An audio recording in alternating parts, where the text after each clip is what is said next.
11월 26일 화요일 오늘 만나 성경 말씀은 호세아 7장 1절에서 2절 말씀입니다. 내가 이스라엘을 치료하여 주고자 할 때마다 에브라임이 지은 범죄가 드러나고 사마리아가 저지른 죄악이 드러난다. 서로 속이고 안으로 들어가서 도둑질하고 밖으로 나가서 떼지어 약탈한다. 내가 그들의 죄악을 모두 기억하고 있다는 것은 그들이 전혀 마음에 두지도 않는다. 이제는 그들이 저지른 모든 잘못이 그들을 에워싸고 바로 내 눈앞에 있으니 내가 안 볼 수 없다. 아멘. 오늘 만나로 만나주시는 하나님을 기대합니다.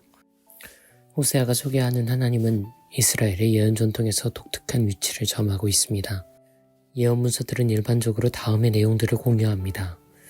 언약을 일방적으로 파기한 배반과 행악에 대한 규탄, 제의와 절기에는 열을 올리지만 공공의 선과 상호 돌봄에는 인색한 위선에 대한 고발, 하나님보다 강대국의 국력이나 껍데기에 불과한 우상을 신뢰하는 그릇된 충성에 대한 조롱, 그럼에도 불구하고 회개를 기다리시며 회복을 준비하시는 하나님의 신실하심. 우리가 읽고 있는 호세아 역시도 그 내용들을 전하고 있지요. 흥미롭게도 호세아는 여기에 이스라엘을 향한 하나님 그분의 감정과 정동을 곳곳에 함께 기록하고 있습니다. 다시 말해 이스라엘이 일방적으로 배반과 외도를 일삼을 때 하나님 그분이 어떤 심정이신지, 그분 안에서 어떠한 동요와 상실이 일어나는지를 예언자는 놓치지 않습니다. 호세아의 하나님은 그래서 자주 아픈 외사랑에 상처 입은 분으로, 진노에도 불구하고 이를 삼키고 다시 이스라엘에 집착하는 안타까운 분으로 묘사됩니다. 그리고 하나님의 상처 입은 지독한 외사랑이라는 이 주제는 예언자 개인의 삶과 분리되지 않습니다. 우리는 호세아로 들어가는 출입구에서 다른 예언 문서들과 달리 예언자 개인의 가정사가 어째서 그토록 상세하게 묘사되어 있는지를 이를 통해 이해할 수 있습니다. 널리 알려진 호세아의 막장 드라마와도 같은 가정사는 이 문서를 기록하고 취합한 예언자에 대한 정보 그 이상의 의미를 지니고 있지요. 떠나는 뒷모습을 거듭 볼지언정 차마 먼저 떠날 수는 없는 사랑, 더 많이 사랑해서 더 많이 아픈 존재 안에 일어나는 상처와 갈등이야말로 호세아라는 독특한 예언 문서를 통해 읽어낼 수 있는 그 영원한 사랑의 연약한 모습입니다. 오늘 우리가 읽은 말씀 역시 그런 아픈 사랑의 궤적을 따라가고 있습니다. 오늘 말씀에 의하면 하나님에게 우리는 마치 상처투성이라서 본인을 사랑해주는 존재조차 상처 입히는 존재로 여겨집니다. 하나님은 그런 우리의 상처를 싸매고 치료하려 분투하십니다. 그런데 그 치료의 과정에서 우리가 그분을 얼마나 많이 핥히고 있는지, 그분이 얼마나 많이 힘겨워하는지가 드러납니다. 너를 치료할 때마다 더 참혹한 것들이 드러나는구나.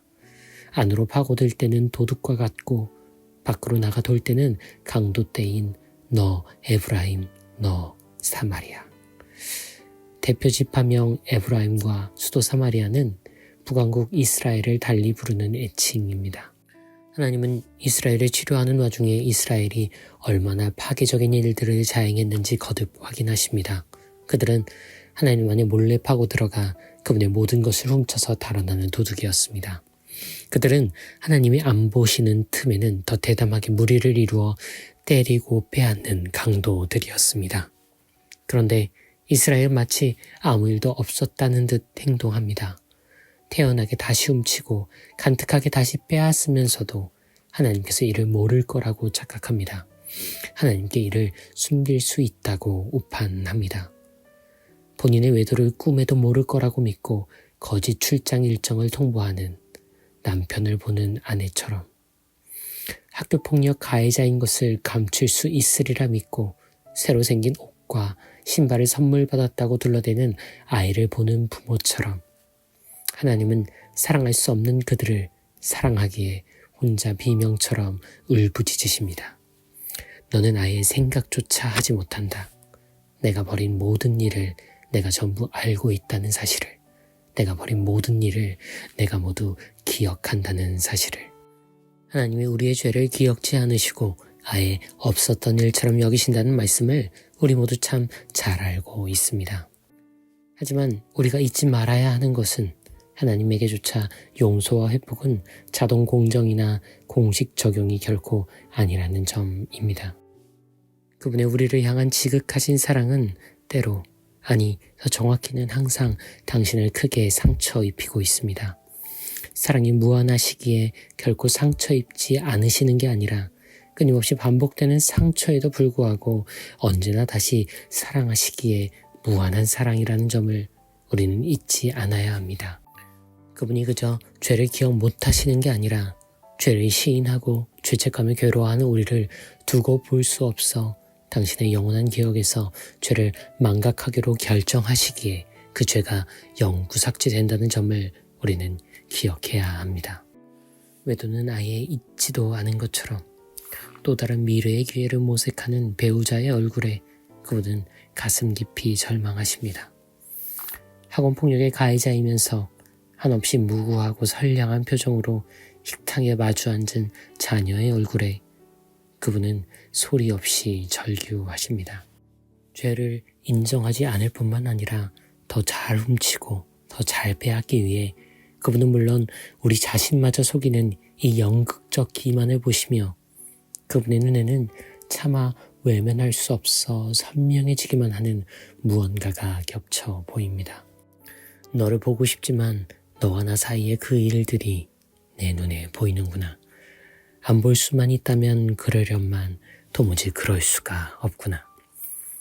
그리스도인은 나의 삶으로 하나님을 상처 입힐 수 있음을 아는 사람들입니다. 그리고 그리스도인들은 하나님조차 잊고 싶은 그 기억들을 삭제할 명분을 만들어드리는 사람들이기도 합니다. 하나님을 상처 입힐 수 있는 엄청난 스스로의 능력을 자각한다면 그분이 잊지 못하시는 그 기억을 망각하실 수 있게 우리가 도울 수 있음을 깨닫는다면 오늘 우리의 삶은 어떻게 달라질까요? 그분은 오늘도 우리를 치유하길 간절히 원하십니다. 그리고 우리가 절대 잊지 못할 어떤 기억과 어떤 장면을 영구 삭제할 순간을 열망하고 계십니다. 그래서 그분은 오늘도 우리의 한마디를 기다리고 계십니다.